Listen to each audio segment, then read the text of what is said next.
After studying this module, you shall be able to know about the significance of toxicokinetics, the various stages of a typical toxicokinetic process, the concept of toxicodynamics.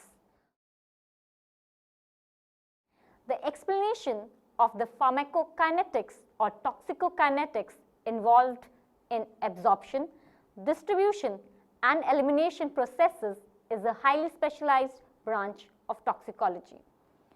Toxicokinetics is the quantitative study of the movement of an exogenous chemical from its entry into the body through its distribution to organs and tissues via the blood circulation and to its final disposition by the way of biotransformation and excretion.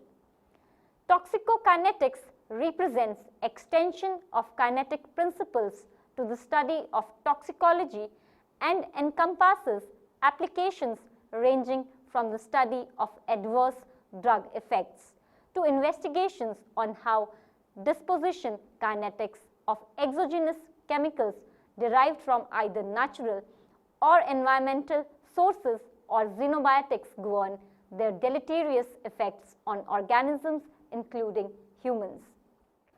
The elementary kinetic concepts for the absorption, distribution, metabolism and excretion of chemicals in the body system initially came from the study of drug actions or pharmacology. Toxicokinetics is defined as the rates of all metabolic processes related to the expression of toxicological endpoints. The human body can be open to a range of toxicants that may be existent in different environmental media such as air, soil, water or food. However, just merely being exposed to these dangerous chemicals does not certainly transform into a toxicological response, as the toxicological response is often associated to the exposed dose, relations between the toxicant and the body's barriers and defense mechanisms will have an effect on toxicant movement in the body and eventually control the degree and magnitude of toxicant absorption and distribution to the target tissue. The overall entry depends on both the amount present and the saturability of the transport processes involved. Liver metabolism will have the most significant effect on toxicant bioavailability following gastrointestinal absorption, but microbial activity and various enzymes in the gastrointestinal tract and the skin play a significant role in oral and dermal absorption respectively. Physiochemical features of the toxicant such as the chemical form can be a valuable indicator of whether the toxicant will be absorbed and distributed in the body. The understanding and interpretation of toxicological findings require information on two key areas. Firstly, delivery of the compound to its site of action, that is toxicokinetics, and secondly, the mechanism of action and potency of the chemical at the site of action, that is toxicodynamics. First, the significance of toxicokinetics. Toxicokinetics is an extension of pharmacokinetics in that these studies are conducted at higher doses than pharmacokinetic studies, and the principles of pharmacokinetics are applied to xenobiotics. In addition, these studies are essential to provide information on the fate of the xenobiotic following exposure by a defined route. This information is essential if one is to adequately interpret the dose-response relationship in the risk assessment process. The principles of pharmacokinetics apply to any environmental, xenobiotic, and many of the biological processes involved in the absorption, distribution, and elimination, such as the metabolizing enzymes, are non-specific and shared by drugs and other low molecular weight organic molecules, such as additives, pesticides, and contaminants. Toxicokinetic data have the potential to define the internal exposure in animals based on plasma or blood concentrations of the parent compound or its active metabolite in relation to the dose given to the animals. The relationship between plasma or blood concentrations and those at the site of toxicity. The information allowing quantitative interspecies comparisons derived from appropriate blood or plasma data after the administration of tracer doses to human volunteers. The term toxicokinetics is now widely accepted to describe pharmacokinetic processes for potentially toxic chemicals which do not have a therapeutic effect.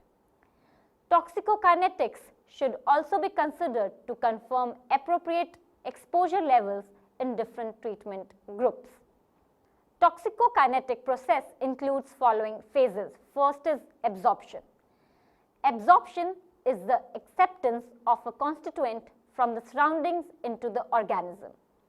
The mammalian body has a number of characteristic defense mechanisms and membrane barriers that have a tendency to check the entry or absorption and distribution of these toxicants once an exposure event has occurred. However, if the toxicant is freely absorbed into the body, there are still other anatomical and physiological barriers that may prevent distribution to the target tissue to elicit a toxic response.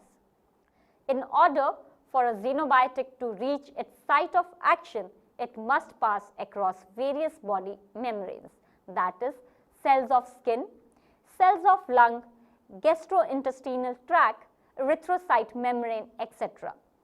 As soon as the toxicant has been absorbed, the toxicant molecules can move around the body in two ways: by bulk flow transfer, that is in the bloodstream, and by diffusional transfer, that is molecule by molecule over short distances. There are following types of absorptions. First is pulmonary absorption. The lungs are the primary route of deposition and absorption of small airborne particles, gases, vapors, and aerosols. For extremely water-soluble gases and vapors, a substantial part of the uptake ensues in the nasal cavity and the respiratory branch. But for less soluble substances, it principally takes place in the lung alveoli. Second is percutaneous absorption. The skin is a very efficient barrier. Apart from its thermoregulatory role, it is designed to protect the organism from microorganisms, ultraviolet radiation, and other deleterious agents, and also against unnecessary water loss. Next is gastrointestinal absorption. It occurs after accidental or intentional ingestion. Larger particles initially inhaled and deposited in the respiratory tract may be absorbed after mucociliary transport to the pharynx. Almost all soluble substances are well absorbed in the gastrointestinal tract. The low pH of the gut may expedite absorption, for example, of metals. Other routes in toxicity testing and other experiments, exceptional routes of administration are often used for accessibility. Although these are uncommon and ordinarily unrelated in the occupational setting. These routes include intravenous, subcutaneous, intraperitoneal, and intramuscular injections. Overall, substances are absorbed at a higher rate and more absolutely by these routes, particularly after intravenous injection. This leads to short-lasting but high concentration peaks that may increase the toxicity of a dose. Disposition is the term often used to describe the simultaneous effects of distribution and elimination processes subsequent to absorption. Second is distribution. Absorption of toxicants into the blood needs to be high enough so that it will have a significant effect at the site of action in other areas of the body. The distribution process that takes the absorbed drug to other tissues is dependent on various physiological factors and physiochemical properties of the drug. This process is therefore a reversible movement of the toxicant between blood and tissues or between extracellular and intracellular compartments. There are, however, several complicating factors that can influence the distribution of a toxicant. These include lipid solubility, pKa, and molecular weight. For many toxicants, distribution from the blood to tissues is by simple diffusion down a concentration gradient. The concentration gradient will be influenced by the partition coefficient, or rather the ratio of toxicant concentrations in blood and tissue. Tissue mass and blood flow will also have a significant effect on distribution. For example, a large muscle mass can result in increased distribution to muscle, while limited blood flow to fat or bone tissue can limit distribution. There are unique anatomical barriers that can limit distribution of toxicants. A classic example of such a unique barrier is the blood-brain barrier, which can limit the distribution of toxicants into the central nervous system and cerebrospinal fluid. Generally, after a toxicant or drug is absorbed, it can be distributed into different physiologic fluid compartments. The obvious volume of distribution, that is VD, is defined as the volume of fluid necessary to contain the total amount A of drug in the body at the equivalent concentration as that present in plasma Cp. Expression shows Vd is equal to A by Cp. Next is biotransformation. Vertebrates have advanced the ability to convert many toxicants into other chemicals, every so often detoxifying the chemical and sometimes activating it. The same or similar biochemical processes that hydrolyze, oxidize, and reduce toxicants in vertebrates also take place in many lower organisms. Biotransformation is the process which leads to a metabolic transformation of foreign compounds, xenobiotics, in the body. The process is often mentioned as metabolism of xenobiotics. As a common rule, metabolism converts lipid-soluble xenobiotics to large water-soluble metabolites that can be efficiently excreted. The liver is the foremost place of biotransformation. Xenobiotics, once inside the body, undergo a series of biotransformations. Biotransformations follow a complex series of chemical reactions that are enzymatically facilitated and are ordinarily irreversible reactions that are actively positive, resulting in a reduction in the Gibbs free energy of the system. Thus, the potential for biotransformation of a chemical depends on the reduction in free energy that results from responding of the chemical with other chemicals in its surroundings. Those reactions that introduce a new functional group into the molecule by oxidation, reduction, or hydrolysis are designated phase 1 reactions, whereas the conjugation reactions by which phase 1 metabolites are combined with endogenous substrates in the body are denoted as phase 2 reactions. Chemicals may go through any one of these reactions or any combination of them, either concurrently or subsequently, because biotransformations are catalyzed by a large number of enzymes. It is to be expected that they will vary among species. Qualitative differences imply the occurrence of different enzymes, whereas quantitative differences imply variations in the rate of biotransformation along a common metabolic pathway.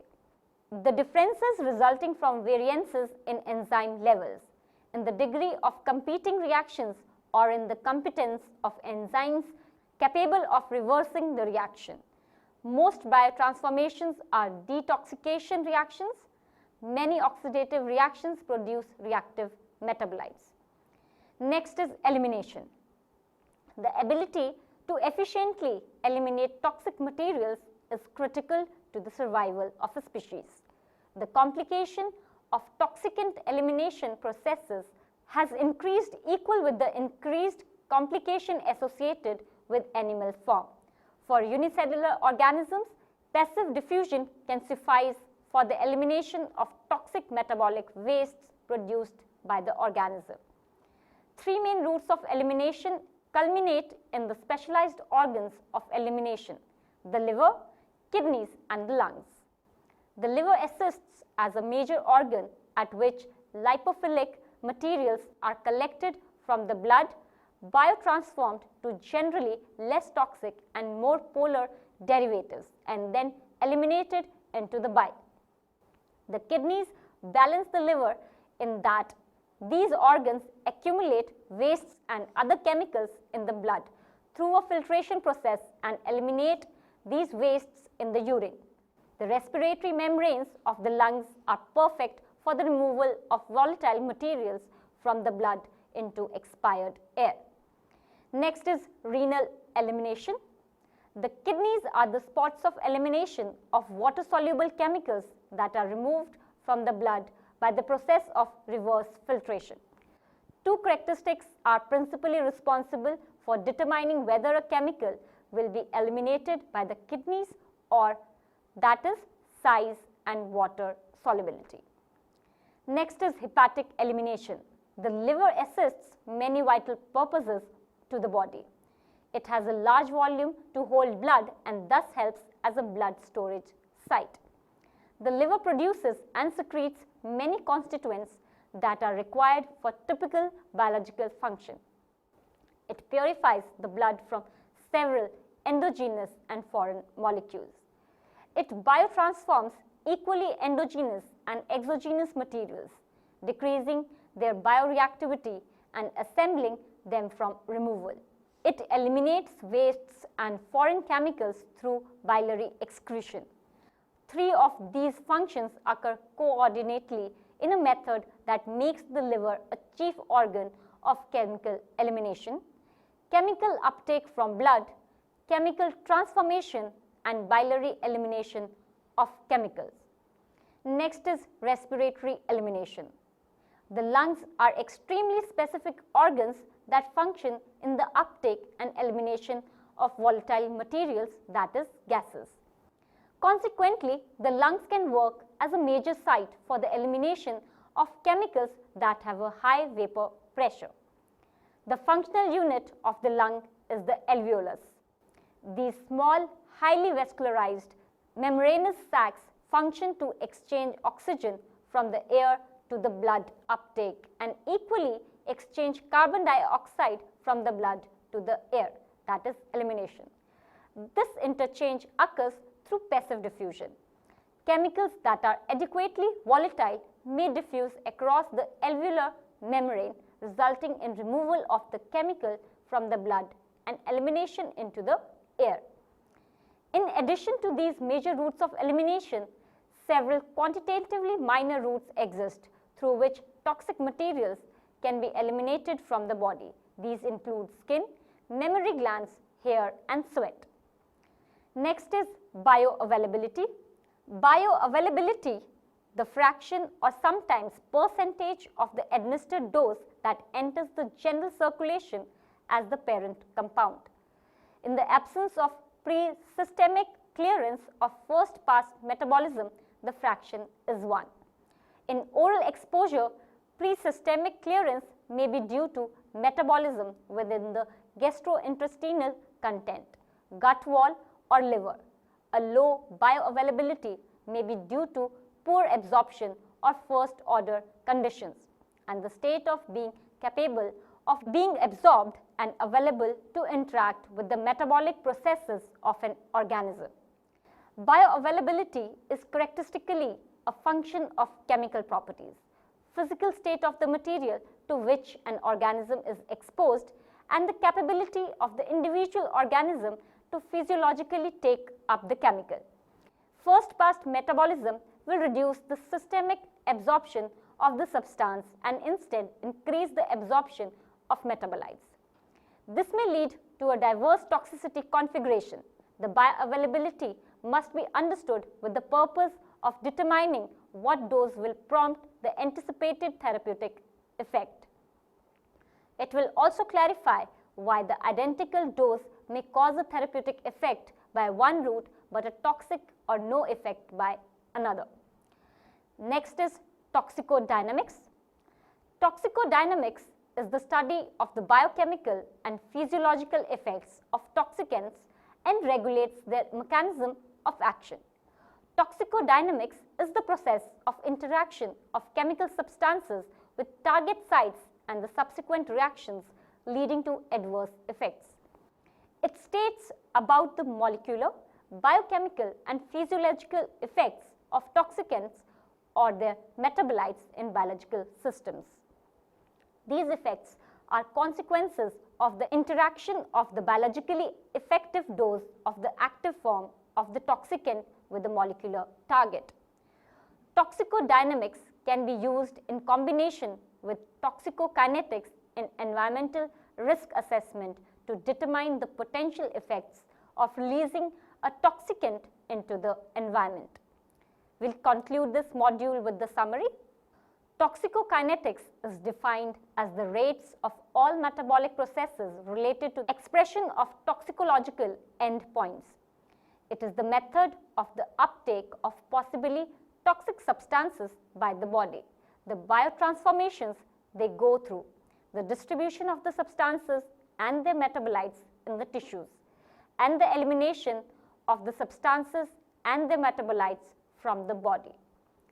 Toxicokinetics should also be considered to confirm appropriate exposure levels in different treatment groups.